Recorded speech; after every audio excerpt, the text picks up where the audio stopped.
Welcome to Brainbox, a podcast for your noggin. Brainbox is a program of Oklahoma Humanities, a nonprofit organization that strengthens communities by helping Oklahomans learn about the human experience, understand new perspectives, and participate knowledgeably in civic life. You can check out all of our programs at our newly redesigned website, okhumanities.org. I'm your host, Chris Carroll, a program officer at Oklahoma Humanities. Hunter's Home is a historic site managed by the Oklahoma Historical Society, just outside Tahlequah in Park Hill, Oklahoma. A plantation and mansion were established here in the early 1840s by the wealthy Merle family. Mrs. Merle was a niece of John Ross, the principal chief of the Cherokee Nation during and after the Trail of Tears, and she was the daughter of Cherokee treasurer Lewis Ross. In the decades prior to the Civil War, enslaved people lived and worked at Hunter's Home and on other plantations all across Indian Territory. Most of the enslaved people in the territory were owned by wealthy and prominent citizens of the Cherokee, Choctaw, Chickasaw, Creek, and Seminole nations. The Oklahoma Historical Society estimates at the beginning of the Civil War in 1861, more than 8,000 black people were enslaved in the territory, making up almost 15% of the area's population. In this episode, we're going to talk about new exhibits at Hunter's Home that examine the lives and experiences of the people who were enslaved here. Our guest is Jennifer Frazee, a historical interpreter at Hunter's Home Living History site. Jennifer writes grants, develops exhibits and educational programming, and demonstrates 19th century crafts, skills, and trades as a living historian at Hunter's Home. She's worked with schools, universities, and institutions to develop tours and programs to meet a variety of public education needs. Jennifer holds a master's in American Studies from Northeastern State University. Jennifer, thanks so much for being on the podcast. Thank you for having me. And thank you for inviting us out here. We're recording this on location out at Hunter's Home, and we've gotten to take a really cool tour of the site. So we're going to talk about the experiences of enslaved people and kind of the history of this place. And I want to start by asking kind of about the history of slavery with Native American tribes. Did the tribes practice slavery in the southern United States prior to their removal to Indian Territory in the 1830s? They did. So the tribes practiced a form of slavery before contact, but it wasn't what we know of today as chattel slavery. So the slaves that the tribes took were all prisoners of war, that sort of thing. They weren't slaves for life. Their children weren't slaves, and some of them were adopted into the tribe to take the place of dead loved ones, or just adopted into the tribes, for any number of reasons. Then, whenever the colonizers came to America and they started meeting and interacting with the tribal members here, the tribes, those known as the 5 civilized tribes, they became going through a process of acculturate to accommodate. So in order to be seen as civilized, they had to adopt some of the practices of the Europeans that came over and colonized the area they were living in. And part of that was to start owning slaves in the way of chattel slavery that the Americans had developed. Yeah. So how was slavery introduced to Indian Territory then? Well, so whenever the Indians came out here, whenever the Native Americans came out here, they brought their slaves with them. And even so, they brought their slaves with them, and Lewis Ross, for example, brought 500 extra enslaved people that he could sell once he got out here. So they brought all of them with them. I mean, they had to do the work on the trail too. So they were the teamsters, they were the cooks, they minded the kids, they tended the animals, they set up the camps for the night, and they did all that work that it took to get from the east here to their new homeland. So there are some historical accounts of the enslaved people's experiences on the Trail of Tears? There are a couple that I have found while I was working on my thesis for the subject. Oh. So, yeah. What geographic areas of Indian Territory was slavery practiced in? Was it everywhere? So okay. It was all of Indian Territory. Whoever owned slaves back east, they brought them with them here, and wherever they settled, that's where so it was everywhere.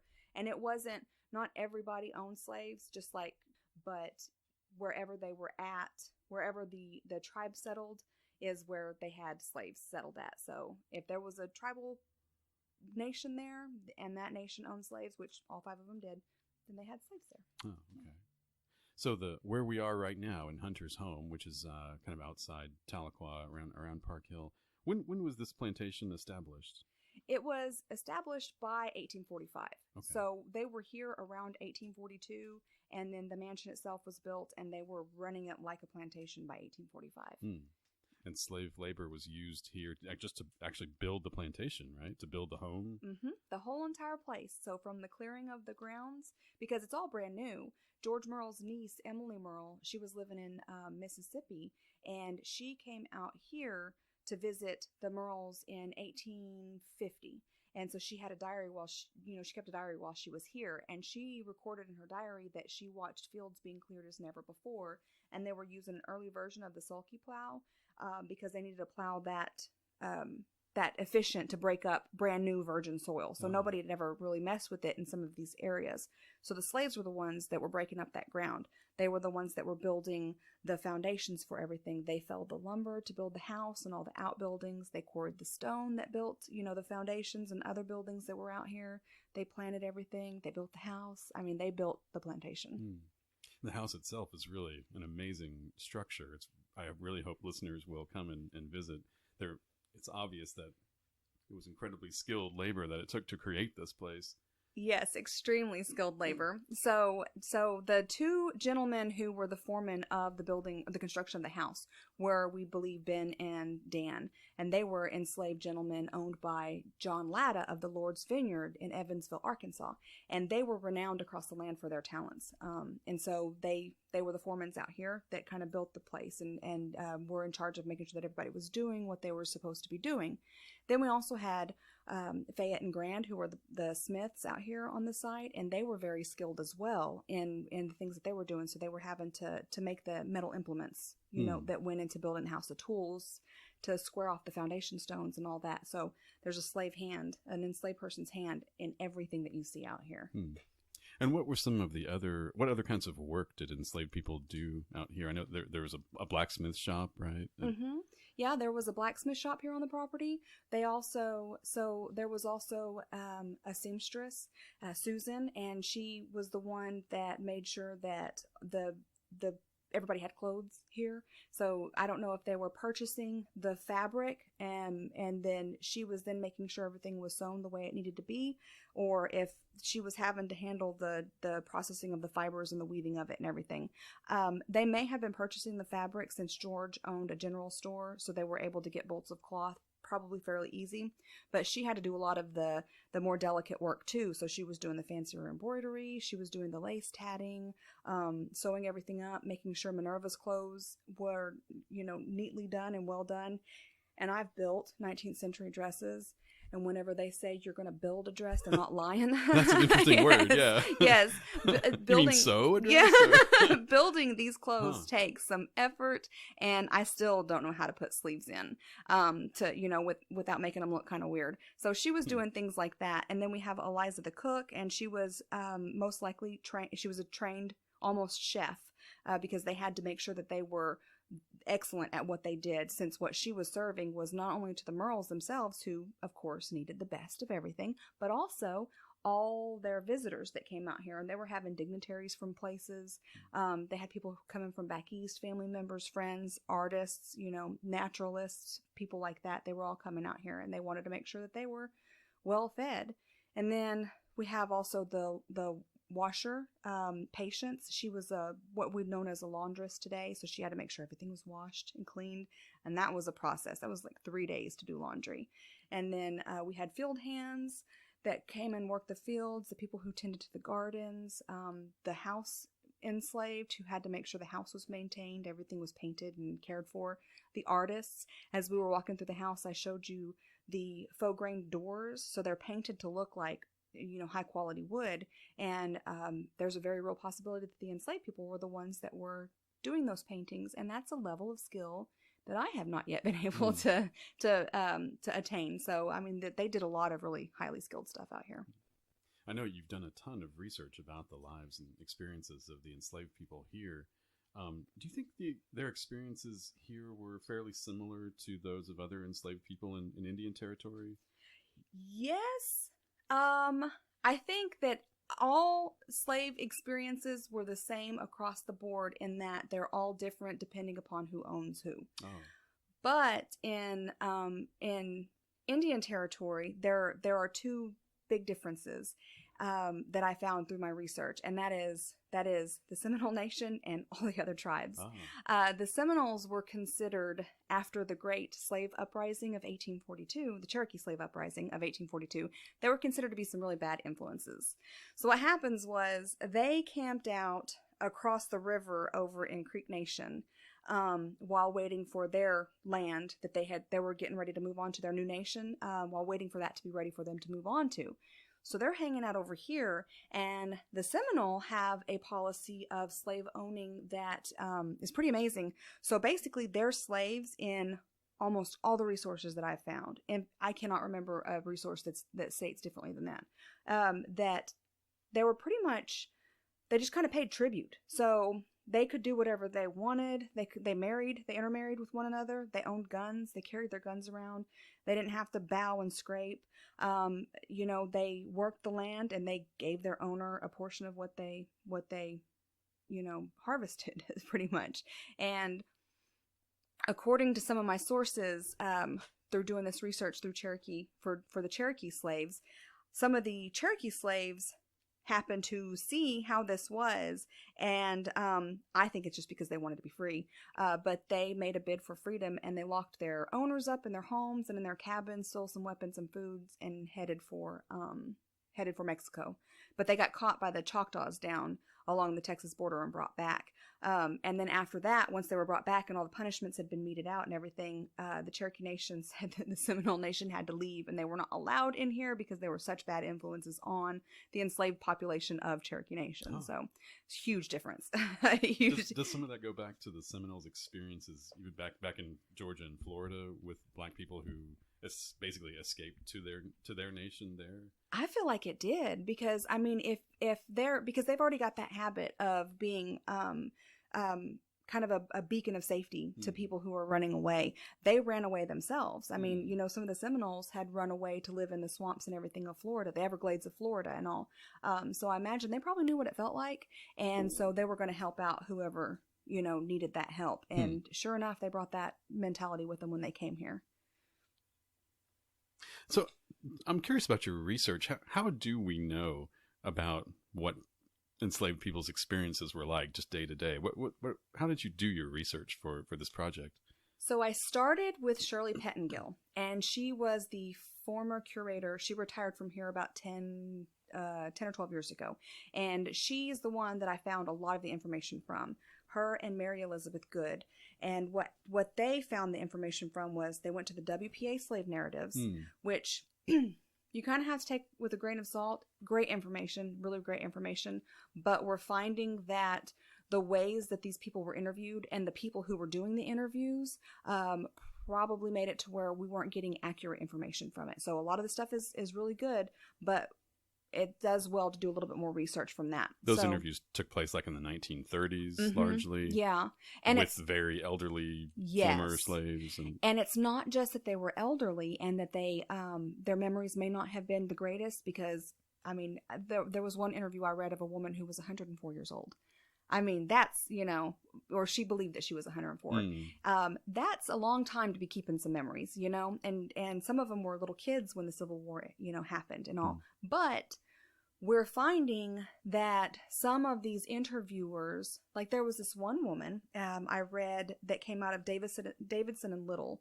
They looked at how the interviews were conducted for the WPA slave narratives. And this one woman who interviewed this lady, Mrs. Collins, I do believe her name was, the former slave. She was asking her about her life, and Mrs. Collins said that she was. So Mrs. Collins said that she was rented out by her master, just like I was telling you. Ben and Dan were rented out by John Latta. And so she's rented out, and she said that she was rented out by her master to do sewing and other work for somebody else. And she was paid $7 for her work, but she didn't see any of that money. Her master got all of it. And the woman who was interviewing said, well, don't you think that's fair? Since he was taking care of you, shouldn't that money have gone to him? And Miss Collins said, well, yeah, of course, he's taking care of me. He's got to get some money out of it. That woman was white, And she was leading those questions, you know, so she was leading those questions, and she's going to get those answers because enslaved people and then freed people learned to be able to kind of judge what kind of person they were encountering and they were interacting with, and base their reactions off of that. So if you're growing up in a time where you could be beat for anything, you could be sold away for anything, you're going to be really good at telling people what they need to hear. And you're going to be really good at finding out what it is that they want to hear. And so those kind of things were going on. And then there was another interview with the same woman that happened a year prior, where she's telling the actual truth of things that were happening with no sugarcoating. Same woman, but the interviewer was a young black gentleman. And so she probably felt a lot more safe talking to him about it than she did talking to a white woman growing up in Jim Crow, KKK segregation era. You know, she's gonna, so those kind of things we have to take with a grain of salt whenever we're looking at. But Mary Elizabeth Good, she did a lot of research, and so did Shirley Pettengill. And they found information from the WPA slave narratives. They encountered some descendants of the slaves. They were able to talk to some of them. Nelson, the reason why we know so much of Nelson Merle, who was possibly the foreman of the enslaved population of the plantation, was because she traced him from here all the way up to Fort Scott, Kansas, where he was a wagoner for people for a while until the Civil War ended, to back here trying to do interviews to be put on the freedmen rolls. And she has all those interviews. Wow. So they're telling firsthand accounts from them, the things that they were doing here at the time.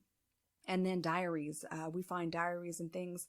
Emily Merle, the young lady, the niece of George Merle, she kept a diary while she was here, and she mentioned some of the slaves in there and what they were doing. She had a body servant called Margaret, and she was talking about all the different things that Margaret was doing for her. She was a chaperone. She took her place in sewing bees whenever Emily didn't want to go or didn't feel well. She took care of Emily when she was sick, took messages places, you know. So we find things like that in there as well, in memoirs and books and such. This is a super unfair question because I know you've done a ton of research. Are there some things that you were especially fascinated to find, or any favorite bits of research that you found? Oh gosh. You know, there are some fascinating things that I found. Yes. I don't know if this is TMI, and if it is, go ahead and edit it out. Sure. But I came across, I'm gonna look real fast to make sure I got her name right. Peggy. She was a nurse. And it took me a little bit to figure out what was meant by a nurse. I thought, wow, that's neat. They're educated to take care of people medically. No, that's what they called people who cared for sick people. You didn't have to be taught to do that. The people who tended to the children. So she could have been the person who was taking care of George and Amanda's child, or the other enslaved children, because somebody had to take care of the kids until they were old enough to do work. Or she could have been a wet nurse. So she could have been feeding George and Amanda's baby, you know? So, you know, breastfeeding George and Amanda's children. And I'm thinking, that's a whole level of mind blown that I have never seen before, you know? It's just amazing, especially whenever you fall into the racial problems that encompasses. You know, why would they want an enslaved person to feed their child if they didn't like slaves or they treated them like animals? Right. To which I would say, less than human. Yeah. Yes. To which I would say, we drink cow's milk. Wow. You know, they saw these people as chattel people. They dehumanized them. And that's just another way they did. That just blew my mind. And I have to admit, I was pretty angry for a couple of days after finding that out. Because that's a lot of bodily autonomy that's taken away from a person. Yeah. Also finding out, and this may be like happier in a creepy way, but like Susan, the seamstress, she was worth more money than, say, Fayette, the blacksmith, because of her talents were so in demand. And I guess to apprentice somebody or teach somebody to be able to do that was a little bit harder than to apprentice somebody as a blacksmith. I'm not sure why that was the case, but I thought that's pretty awesome. So, you know, they're a woman was worth more in this society where women weren't really worth a whole lot than a man. And that was pretty interesting to find out. Wow. But the sheer skill that these people had, that was the thing that really kind of blew my mind, because whenever I grew up, hearing the word slave I used to think of a person who was uneducated, didn't speak good English, didn't know anything except for, the ground that they made their living from or made their owners living from.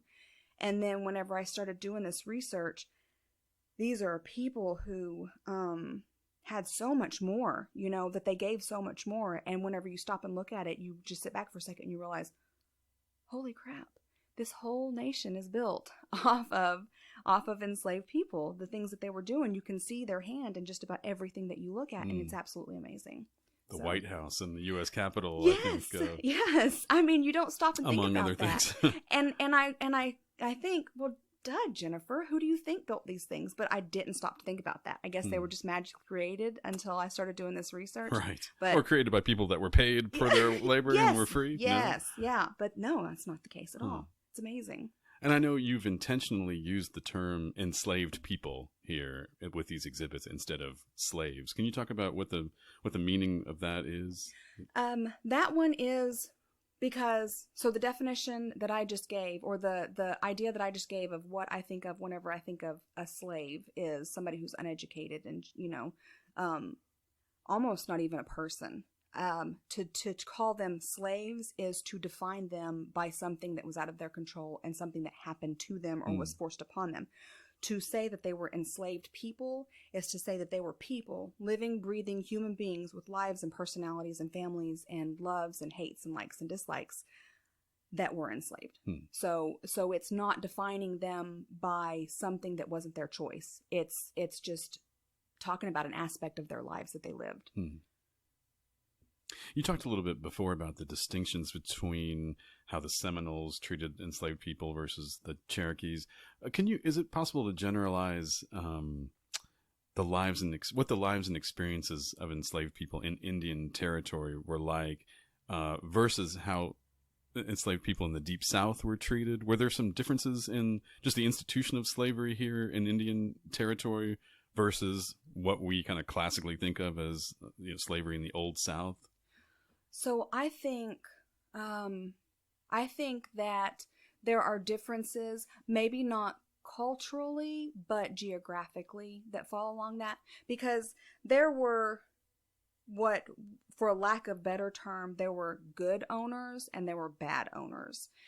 There were owners that were particularly brutal to their enslaved population, and there were owners that treated them like paid help that they didn't have to pay.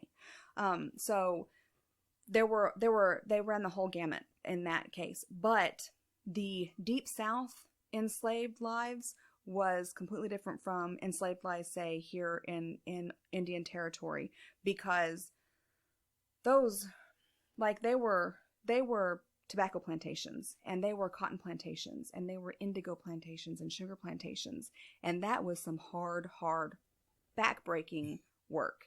And so whenever these people are doing that kind of work, they're going to wear out well before their time. You think of the poor women who were forced to give birth, and then if they gave birth at, say, 8 o'clock in the morning, they'd have to be back in the fields picking or chopping cotton at noon. Here, it's not that extreme because the work is not the same. So here, they're going to be tending to corn. There's not a whole lot you can do with corn during a certain time of year except for watch it grow and cultivate it a little bit. So that's not going to be as energy intensive as it would be to work in plantations like that. So I believe that on that level alone, it was much more brutal in the Deep South than it was here. Yeah, so it was an 800-acre plantation, but it was just like his crops were placed in different spots. So it wasn't just 800 acres wall-to-wall cotton. It was 800 acres that he had his house on, and he had his sorghum fields, and he had his cornfields over here, and maybe he had another field of potatoes or pumpkins or something. So it's not huge things, and everything that they grew here just went right back into the production of the farm and the plantation to support it. So he made his money through general stores. So your subsistence farming and your subsistence plantations were completely different from cash crop plantations in that they didn't have a quota they had to meet. They were just growing things to provide for that plantation. Do you know if would it have been more common for families of enslaved people to be kept together here and not sold in Indian territory versus in the Old South? And like, would education and literacy be any more possible here than in the Deep South? So there were some enslaved people here who were literate. They were educated. Some of them were. There was a gentleman who was a translator for his master because he could speak like 5 different tribal languages. And so, they had them keeping the books for them in some cases and things like that. Whenever the Cherokee made their slave codes and their slave laws, that's whenever it said that it's illegal to intermarry and it's illegal to teach your slaves, because this wasn't the United States. This was a completely separate country. So the slave laws that were in effect for the United States of America had no bearing whatsoever on the folks that were here. So I feel like, and I may be really making the Seminole out to something they're not, but I feel like they probably taught their slaves to read. Some of them probably did. Just seeing the fact that they were letting them, not being so hard on their slaves as everybody else. They were still slaves, but they were, they had a level of freedom that nobody else did. Makes me think that they were, had less strict laws on them up to a certain point.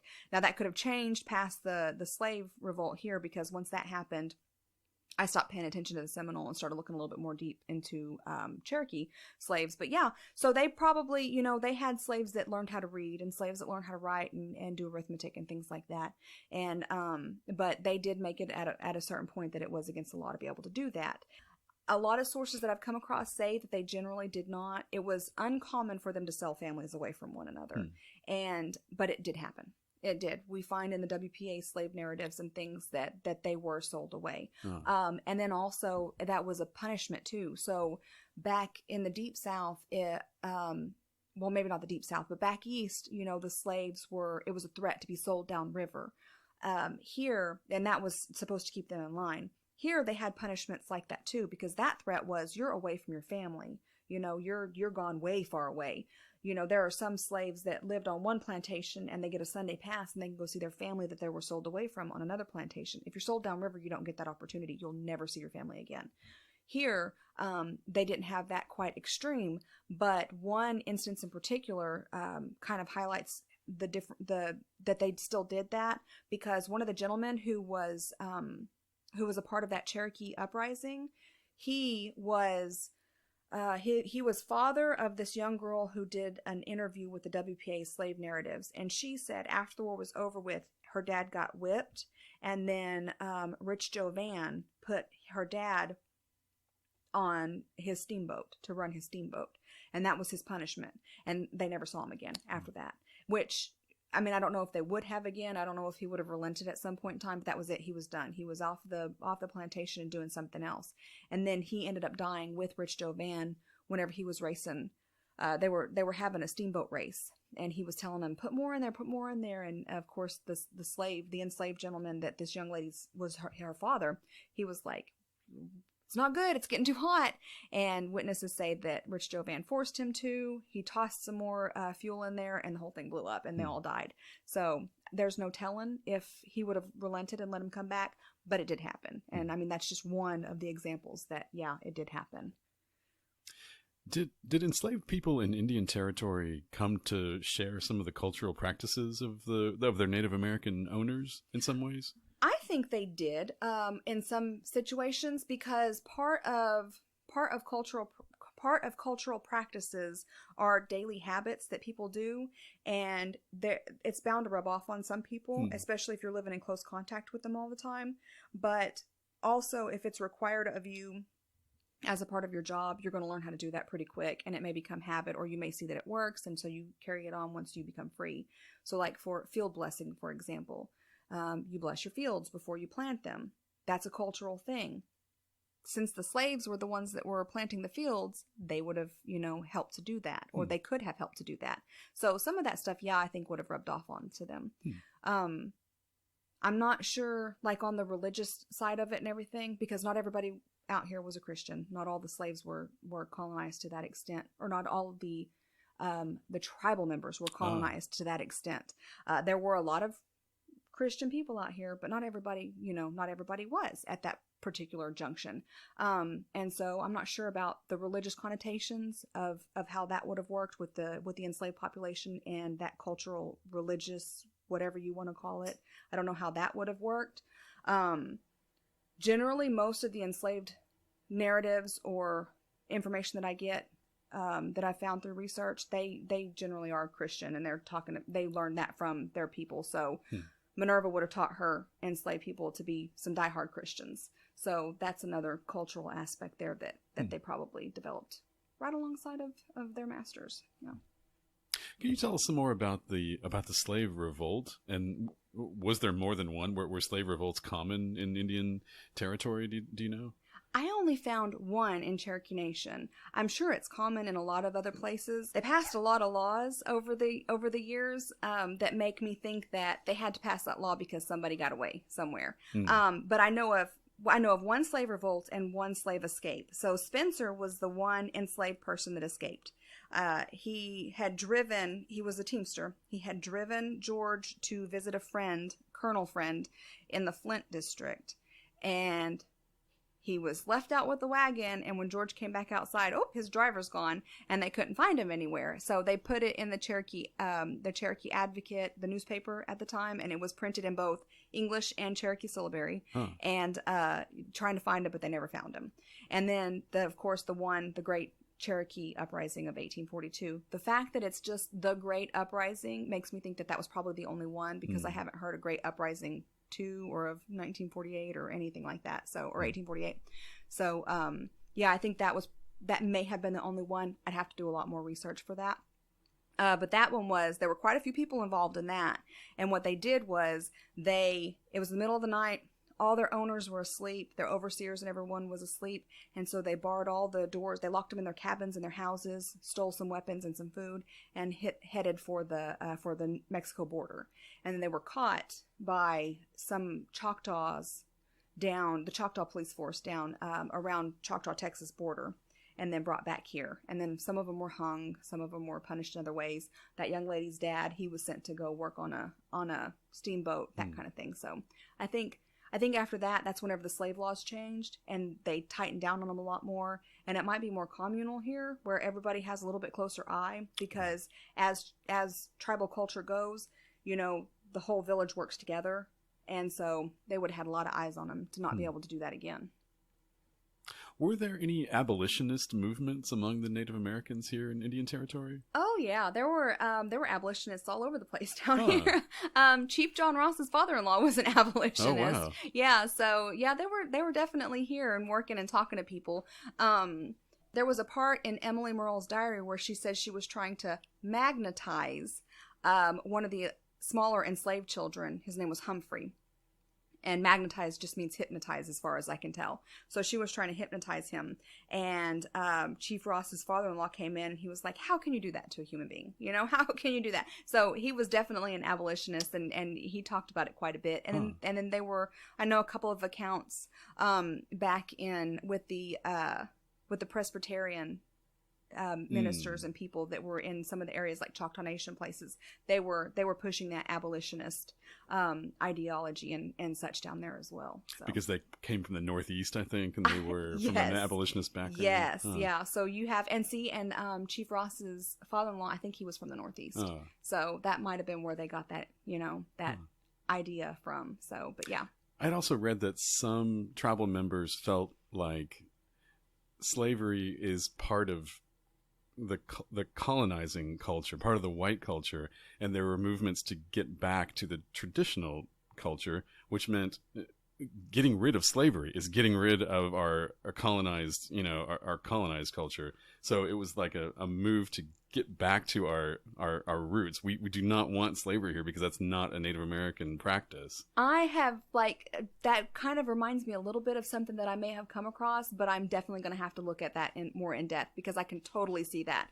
The whole entire point of having slaves, of owning people and enslaving them was a colonizer idea. And so, they were fully colonized in that they were saying that you could not be civilized if you did not adopt this ideology. And so I can completely see how, your traditionalists would have been against that. It's also kind of telling to see that, I don't know of, and I'm 100% could be wrong because, of course, I haven't done a whole lot of research into this area just yet.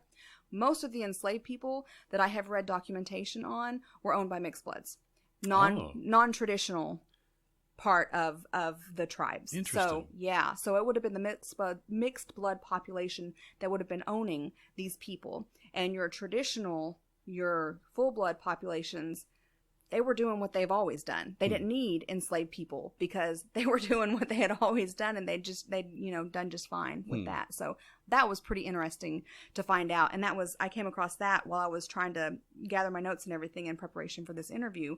And I'm looking and I'm checking, and of course I've got a whole list of things to look at once you guys are gone to try to see if I can find a difference. But so far, mixed blood population were the slave owning population. Wow, and the mixed blood population was the one that was most deeply colonized.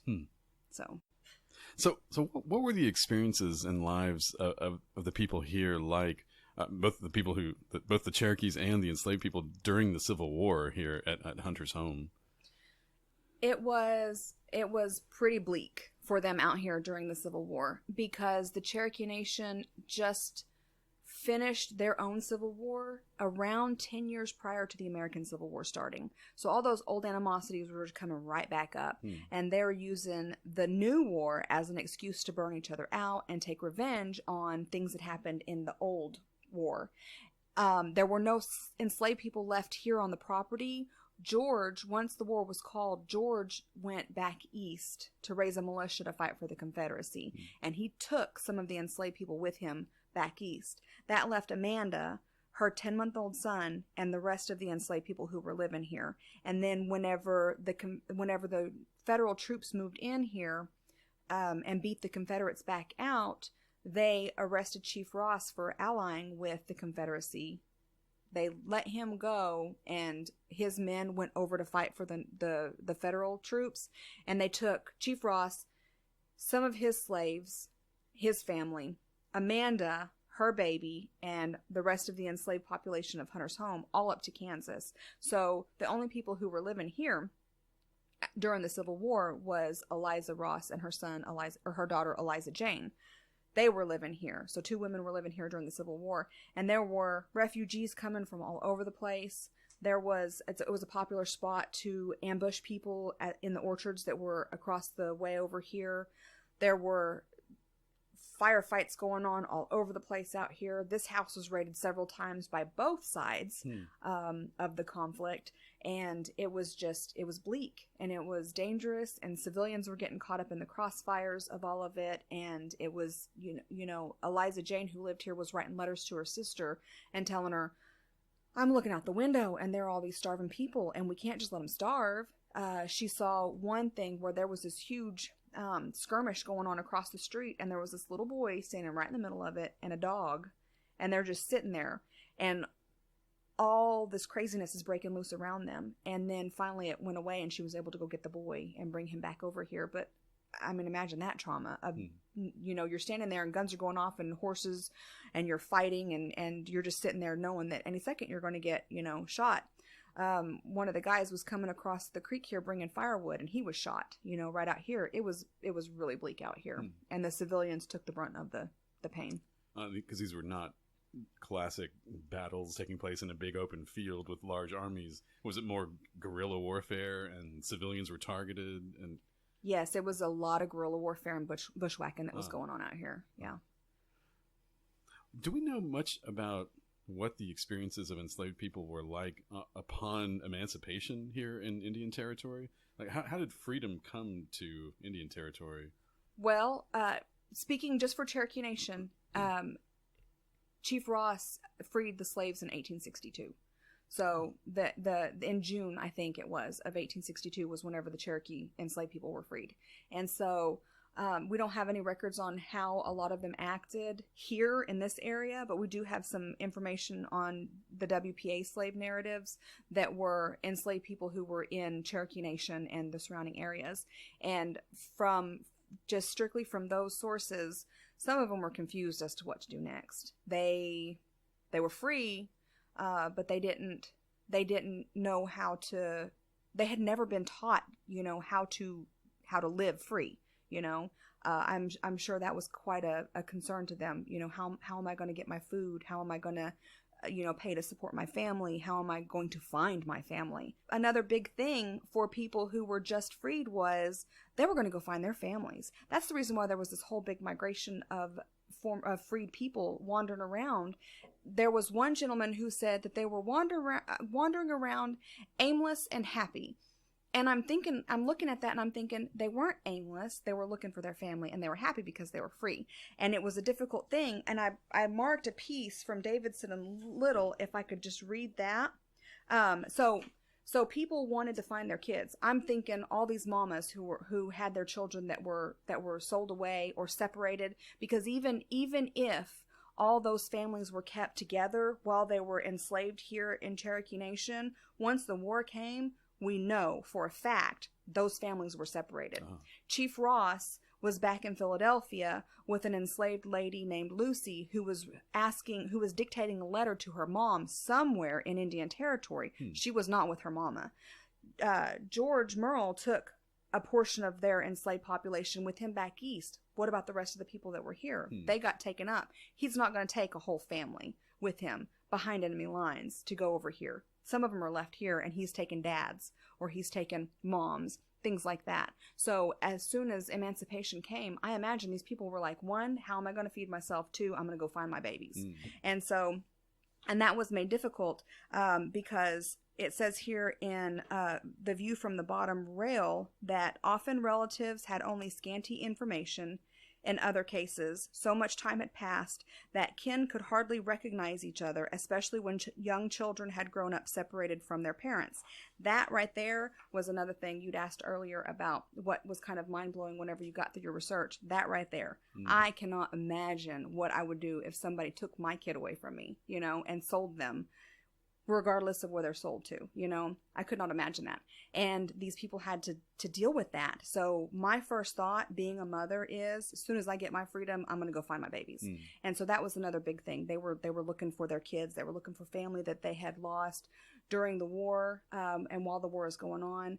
And then other ones like Andy Merle, he decided, I'm going to fight for the rest of my people's freedom. And he went and fought for the Federal Army and was actually injured while a scout. And Fayette, he fought too. He died at Poison Springs. These men and women, as soon as they were freed, Nelson, he went and worked for somebody else, making a living until the war was over with and he can come back home, Did some of the freed people stay in this area and establish their lives here after the war? Mm-hmm. Yeah, they did. That was one of the conditions to be put on the freedmen rolls, is you had to be living in Cherokee Nation or Choctaw Nation or Chickasaw Nation, wherever, within a certain period after the Civil War ended, or you wouldn't be admitted to the rolls. See, Nelson and I think Henry stayed in Kansas way too long, and so by the time they came back here, they had reached that deadline. They had passed the deadline, and they weren't able to be put on the rolls. But there were slaves that were able to settle here.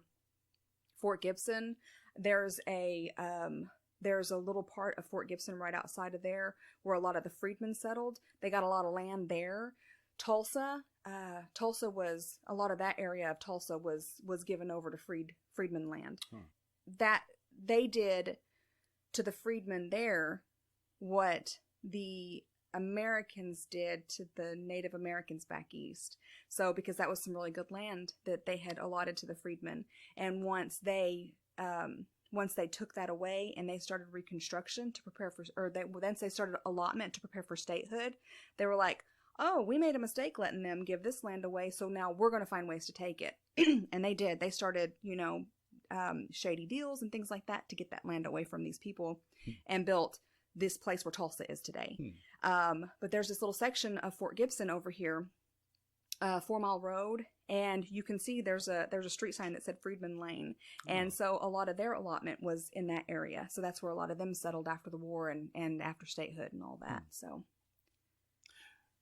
I really wanted to ask you, what drew you to be interested in this topic in the first place? Oh, well,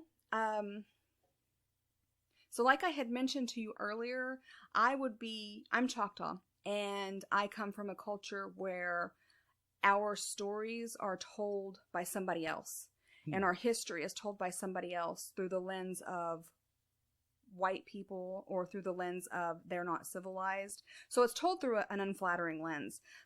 Our own history isn't told in the correct way. And so, we now have a voice, and we, along in Cherokee Nation and Chickasaw Nation and Seminole Nation, we have our voice, and we're able to speak to these things. The enslaved people and the freed people, the people who were the freedmen, they had their culture so utterly and completely wiped away that they don't have a voice left. There is nobody here to tell their story. And so I'm thinking, if I have this information to hand, I've got to let everybody know about it, because hopefully then they'll be able to pick that up and they'll be able to start telling their story, and they'll be able to start finding their culture and their history where they weren't getting it, before. Because I don't know any Black person now. I have not met a Black person right now at this stage of my life who knows where their ancestors came from. I don't, beyond, back east, I don't know anybody now who can say what their original language was. They don't have a grandma who spoke, or a grandpa my grandpa spoke Choctaw. They don't have that, so these things are so important and they have to be told. And right now I am one of the people who's able to do that. So what drew me to this is to do that, to speak for them until they're able to speak for themselves. What do you hope visitors to Hunter's Home might think about and take away after experiencing these exhibits and learning about the lives of enslaved people here?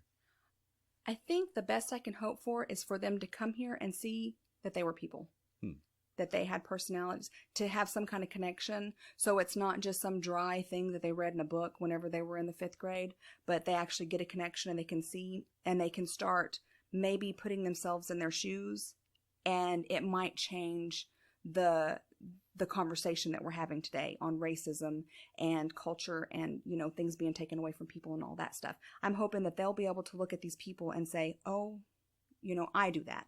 My dad's a carpenter. My mom is a really excellent cook. What would I do if my kid was taken away from me? That kind of thing. I'm hoping that that can help them make a connection between these people that are gone, that might help change the conversation that we're having today. Well, thank you so much, Jennifer. This is an amazing and fascinating place, and I hope some of our listeners will check out Hunter's Home. Do you want to talk a little bit about some of the programs that happen here? Sure. We do. Our Living History season is from September to May of every single year. It's the end of May.